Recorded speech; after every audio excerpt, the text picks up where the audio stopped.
Friends, आज की इस वीडियो में आपको रीजनिंग का क्विज 5 कराने वाला हूं, जिसमें मैं आपको कुल 20 क्वेश्चन कराऊंगा जो आपके हर एक एग्जाम के लिए इंपॉर्टेंट है।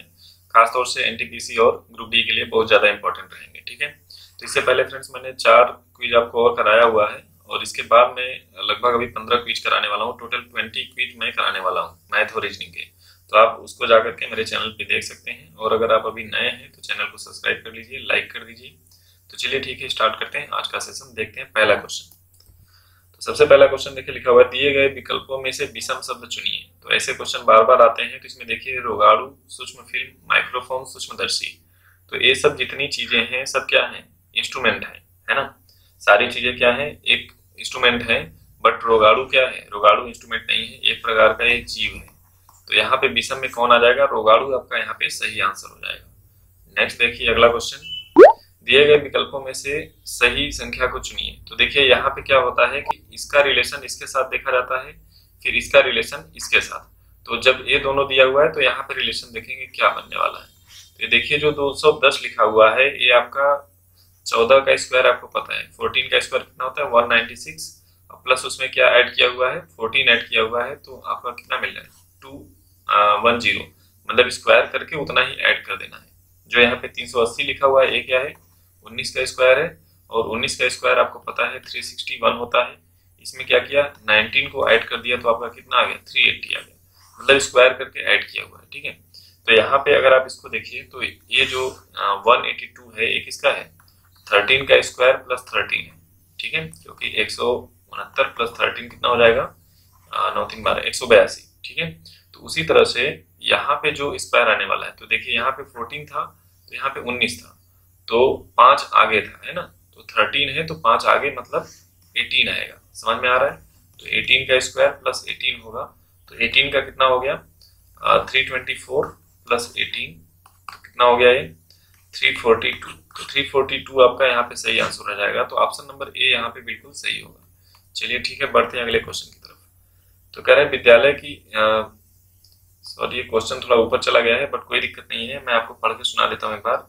कि विद्यालय 39 विद्यालय की कक्षा में राम श्याम से 7 आगे है। मतलब कक्षा में टोटल बच्चे कितने हैं?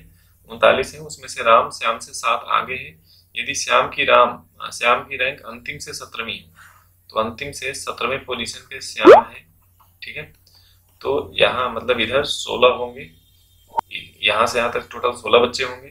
फिर बोला है कि राम श्याम से 7 आगे है, तो श्याम से 7 आगे मतलब प्लस का 7। तो यहाँ पे कौन है? राम है। ठीक है, तो क्या हो गया? 7 आगे, हाँ ठीक है, यहाँ पे राम हो गया। तो बोला क्या है कि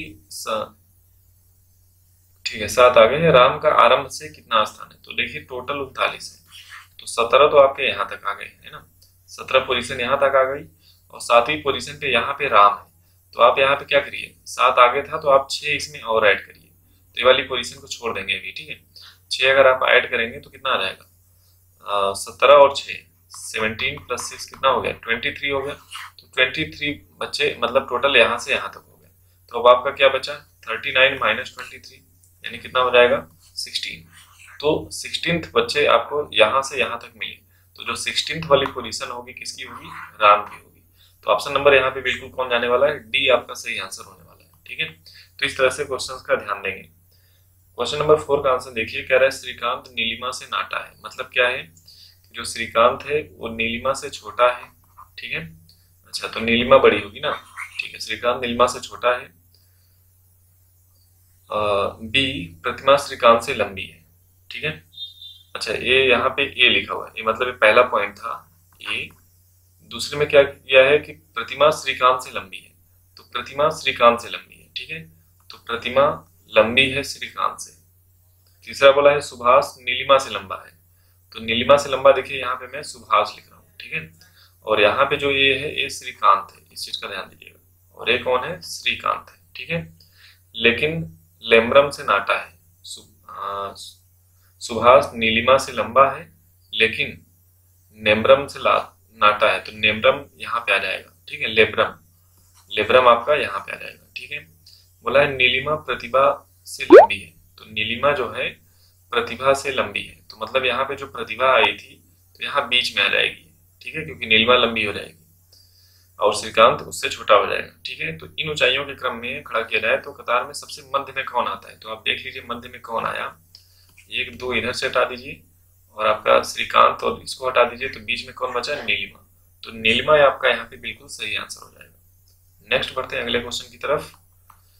तो देखिए अगला क्वेश्चन क्या कह रहा है, कथन दिया हुआ है, उसके जरिए यहाँ पे आर्गुमेंट दिया हुआ है, तर्क दिया हुआ है, तो आपको बताना है कि कौन सा सही है कौन सा गलत है। क्या राज्य सरकारों को संबंधित राज्यों में वसूले गए केंद्रीय करों का प्रमुख हिस्से को रखने की अनुमति दी जानी चाहिए। ये बोला है कि क्या राज्य सरकारों को संबंधित राज्यों में, मतलब उसके राज्यों में वसूले गए केंद्रीय कर जो सेंट्रल टैक्स होते हैं का प्रमुख हिस्से को अनुमति देनी चाहिए, तो बिल्कुल नहीं देनी चाहिए। ठीक है, क्यों नहीं देनी चाहिए, क्योंकि प्रमुख हिस्सा केंद्र सरकार को मिलना चाहिए। केंद्र सरकार को जब मिलेगा तो क्योंकि ज्यादातर विकास कार्यक्रमों की धनराशि केंद्र सरकार द्वारा की जाती है, तो ज्यादातर हिस्सा किसको मिलना चाहिए, केंद्र सरकार को मिलना चाहिए। तो ऑप्शन नंबर ए यहाँ पे बिल्कुल सही आंसर है। क्लियर है, चलिए आगे बढ़ते हैं अगला क्वेश्चन। यहाँ पे देखिए क्वेश्चन नंबर 6 में क्या कह रहा है कि लड़की के फोटो को देखकर रोहित ने कहा उसकी कोई बहन या बेटियां नहीं है। मतलब ये हुआ कि ये लड़की है, गर्ल है, इसकी कोई बहन नहीं है और कोई इसकी बेटी नहीं है, पर उसकी माँ इसकी माँ है। ठीक है, इसकी माँ, ये लड़की है, लड़की की माँ मेरी माँ की बेटी है, तो लड़की की माँ मेरी माँ की बेटी है। ठीक है, तो मतलब ये मतलब माँ की माँ हो गई, और ये जो माँ है किसकी है, जो लड़की की फोटो देखकर रोहित की माँ की ये बेटी है। मतलब ये दोनों क्या हो गए आपस में, भाई बहन हो गए ना, भाई बहन हो गए। तो लड़की का रोहित से संबंध बताए, तो यहाँ पे जो रोहित और है और लड़की की माँ है, दोनों भाई बहन है, तो इसका मतलब जो रोहित का लड़की से संबंध बताए। ठीक है, तो रोहित का लड़की से संबंध क्या हो जाएगा, रोहित का लड़की से संबंध, लड़की का रोहित से संबंध। ठीक है, तो रोहित से संबंध बोला है लड़की का, तो रोहित की ये लड़की क्या लगेगी, भांजी लगेगी। तो ऑप्शन नंबर सी यहाँ पे बिल्कुल सही आंसर होगा। ठीक है, क्योंकि बहन की लड़की भांजी तो लगेगी। नेक्स्ट देखिए क्वेश्चन नंबर 7, ए बराबर 1 पी बराबर 37, तो टाइप बराबर क्या होगा। तो पी का आपको पता है कि 16 साल का राजकुमार था, A1 और T20 मैच खेलाया था, तो इन सबको जोड़ने में देखिए 37 मिल रहा है, तो उसी तरह से यहाँ पे जोड़ना पड़ेगा T20 मैच, A1 और 16 साल का राजकुमार, तो सारी चीजें वही है, तो ऑप्शन क्या आएगा 37 आपका यहाँ पे बिल्कुल सही आंसर होगा। ठीक है, नेक्स्ट देखिए अगला क्वेश्चन, गणितीय चिन्हों को सही क्रम में चुनिए तथा पुनर्व्यवस्था को बताइए कि संतुलित समीकरण बन जाए। मतलब सही क्रम में अगर हम लोग लिखें तो ये संतुलित समीकरण बन जाना चाहिए। तो अगर मान लीजिए कि यहाँ पे देखिए अगर इक्वल आप इसको बनाते हैं, तो अगर हम लोग बी को चेक करें तो यहाँ पे मल्टीप्लाई हो रहा है और यहाँ पे क्या हो रहा है माइनस, तो 9 चौके 36 माइनस 22 करेंगे तो 36 में से 22 घटाएंगे तो 14 बिल्कुल सही है। तो ऑप्शन नंबर बी आपका यहाँ पे बिल्कुल सही आंसर होने वाला है। ठीक है, क्योंकि ये लास्ट में मुझे लग रहा था कि इक्वल होगा तो मैंने उसी को चेक किया, अदरवाइज आप दूसरा भी चेक करके बता सकते हैं। ठीक है, यहाँ पे देखिए यहाँ पे क्या बोला है कि सूत और धागा अगर आपस में रिलेशन है, तो सूत का रिलेशन धागा से है, तो दूध का रिलेशन पनीर से होगा, तो बिल्कुल ऑप्शन नंबर ए यहाँ पे बिल्कुल सही आंसर है, बाकी सारे गलत है। ठीक है, चलिए नेक्स्ट बढ़ते हैं अगला क्वेश्चन, दिए गए विकल्पों में से संबंधित संख्या को बताइए। तो देखिए 5 का रिलेशन 36 से, तो 36 मिलता है 6 के स्क्वायर पे, तो इसका मतलब 5 में 1 जोड़ा 6 आया, फिर उसका स्क्वायर कर दिया, तो उसी तरह से 6 में 1 जोड़ेंगे क्या आएगा 7, और 7 का स्क्वायर कर देंगे तो आपका आंसर कितना आ जाएगा 49। तो ऑप्शन नंबर सी यहाँ पे बिल्कुल सही आंसर होगा। निम्न में से कौन सा लीप वर्ष है, ये क्वेश्चन आपसे बार बार पूछता है। तो लीप वर्ष देखिए पहले तो अगर शताब्दी वर्ष नहीं है तो 4 से डिवाइड होना चाहिए, अगर शताब्दी वर्ष है तो 400 से डिवाइड होना चाहिए, तब उसको बोलेंगे लीप ईयर। ठीक है, तो यहाँ पे देख लीजिए 4 से ए डिवाइड नहीं है, 4 से बी डिवाइड नहीं है, 4 से बी नहीं डिवाइड है, 4 से डिवाइड है, तो यहाँ पे शताब्दी ईयर तो था ही नहीं, तो आपका ऑप्शन नंबर कौन सा हो जाएगा, ऑप्शन नंबर बी आपका यहाँ पे बिल्कुल सही आंसर हो जाएगा।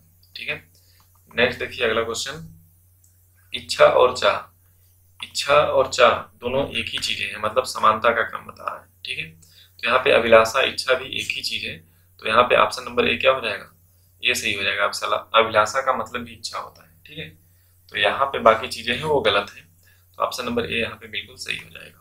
नेक्स्ट देखिए, निम्नलिखित में से विषम शब्द चुनिए। तो यहाँ पे देखिए क्या बोला है, रतौंधी, इन्फ्लुएंजा, स्कर्वी और सूखा रोग। तो जो रतौंधी है, स्कर्वी है और सूखा रोग है, ये सभी विटामिन की कमी से होते हैं। ठीक है, विटामिन की क्या होते हैं, कमी से होते हैं, बट इन्फ्लुएंजा विटामिन की कमी से नहीं होता है, तो ऑप्शन नंबर बी यहाँ पे बिल्कुल सही आंसर हो जाएगा। यहाँ पे देखिए कथन दिया गया है, कथन के हिसाब से आंसर दिए गए हैं, तो इसका सही आंसर बताना है। तो बोला है कि क्या अन्य देशों से आने वाले संक्रमकों रोगों से पीड़ित सभी लोगों को जहां से आए हैं वहां वापस भेज देना चाहिए। तो यहाँ पे पहला ऑप्शन है कि हाँ, संक्रमकों रोगों को रोकने का यही एकमात्र तरीका है। दूसरा क्या है, नहीं, यह उचित नहीं है। ठीक है, तो यहाँ पे कौन सा, देखिए पहला वाला भी सही नहीं लग रहा है कि अगर उनको वहीं पे भेज देंगे तो भी संक्रमित बढ़ेगा, तो पहला वाला भी नहीं सही है। और यह उचित तरीका, यह उचित नहीं है, ये भी सही नहीं है। भाई अगर वो संक्रमित है तो यहाँ पे आए हैं तो उनकी इलाज भी हो सकती है। ठीक है, और ये अगर उनको वहां भेज देंगे तो वहां भी बचेगा, तो मतलब दोनों ऑप्शन गड़बड़ लग रहे हैं। तो क्या हो जाएगा कि नाइदर नार बनेगा। तो ऑप्शन नंबर डी यहाँ पे बिल्कुल सही आंसर है। ठीक है, दोनों गलत है, इसलिए ऑप्शन नंबर डी यहाँ पे बिल्कुल सही आंसर हो जाएगा, ना तो पहला ना ही दूसरा। ठीक है, अब देखिए अगला क्वेश्चन क्या कह रहा है कि यह मानते हुए कि कथन हर पुस्तकालय में पुस्तकें होती है सही है, निम्नलिखित में से कौन सा कथन निश्चित रूप से सही है। तो बोला है कि हर पुस्तकालय में पुस्तकें होती हैं, इस कथन को आप सही मानते हुए बताना है कि कौन सा कथन यहाँ पे, कौन सा निष्कर्ष यहाँ पे दिया गया है वो निश्चित रूप से सही है। तो इसका मतलब ये हुआ कि हर पुस्तकालय में पुस्तकें होती हैं, मतलब कि ये हो गया कि अगर पुस्तकालय नहीं है तो पुस्तक नहीं हो सकता। ठीक है, तो पुस्तकें केवल पुस्तकालय में होती हैं, तो ये तो गलत है। मतलब ये दूसरा वाला देखिए, कोई पुस्तकालय पुस्तकों के बिना नहीं होता। तो ऑप्शन नंबर बी यहाँ पे बिल्कुल सही आंसर होने वाला है, क्योंकि इसका अर्थ ही हुआ है कि पुस्तकों के बिना पुस्तकालय नहीं होता। ठीक है, तो आप ये नहीं कह सकते कि पुस्तकें केवल पुस्तकालय में होती, पुस्तकें तो हर जगह हो सकती है। ठीक है, बट अगर कोई पुस्तकालय है तो पुस्तकों के बिना वो पुस्तकालय नहीं कहा जाएगा। तो ऑप्शन नंबर बी यहाँ पे बिल्कुल सही आंसर है। ठीक है, नेक्स्ट देखिए अगला क्वेश्चन, जीवाश्म विज्ञान, जीवाश्म तो कपाल विज्ञान का किससे रिलेशन होगा।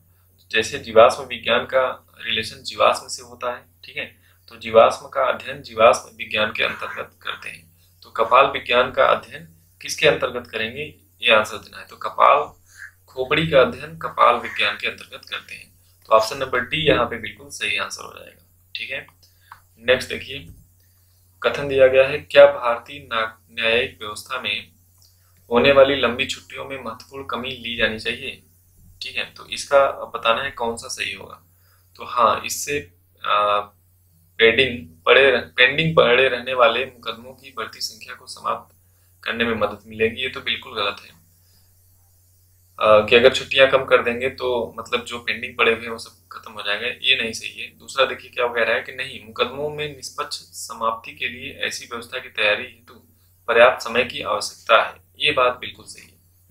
निष्पक्ष अगर आपको करना है, मतलब बहुत ज्यादा छुट्टी कर दें या बहुत जल्दी जल्दी हम लोग क्या करें, निर्णय ले लें, तो वो गलत होगा। वहां पे क्या होगा, पक्ष में निर्णय नहीं होगा, उल्टा सीधा निर्णय हो सकता है। तो इसका मतलब निष्पक्ष समाप्ति के लिए ऐसी व्यवस्था में तैयारी करने के लिए पर्याप्त समय की जरूरत है। तो ऑप्शन नंबर बी यहाँ पे बिल्कुल सही आंसर है। ठीक है, तो केवल दूसरा यहाँ पे सही होने वाला है, तो यानी ऑप्शन नंबर बी यहाँ पे बिल्कुल सही आंसर हो जाएगा। नेक्स्ट देखिए अगला क्वेश्चन, 5, 10, 16, 23, 31, तो इसमें पूछा है कि क्या रिलेशन है। तो यहाँ पे देखिए ज्यादा डिफरेंस नहीं बढ़ रहा है, तो आप क्या करिए, सीधे देखिए +5 हो रहा है, यहाँ पे +6 हो रहा है, 16, 4, 20, +7 होगा, +8 होगा, +9 है, +10 होगा। तो जैसे ही 40 में 10 जोड़ेंगे तो आपका आंसर आ जाएगा 50, आपका बिल्कुल सही आंसर होगा। ठीक है, नेक्स्ट देखिए, 5 मित्रों में दीना सुषमा से बड़ा है। दीना बड़ा है सुषमा से, मोना सरयू से बड़ा है, इसको सुषमा मान लेते हैं। मोना सरयू से बड़ा है, सरयू से बड़ा है, मोना सरयू से छोटा है, सॉरी, मतलब सरयू बड़ा है मोना से।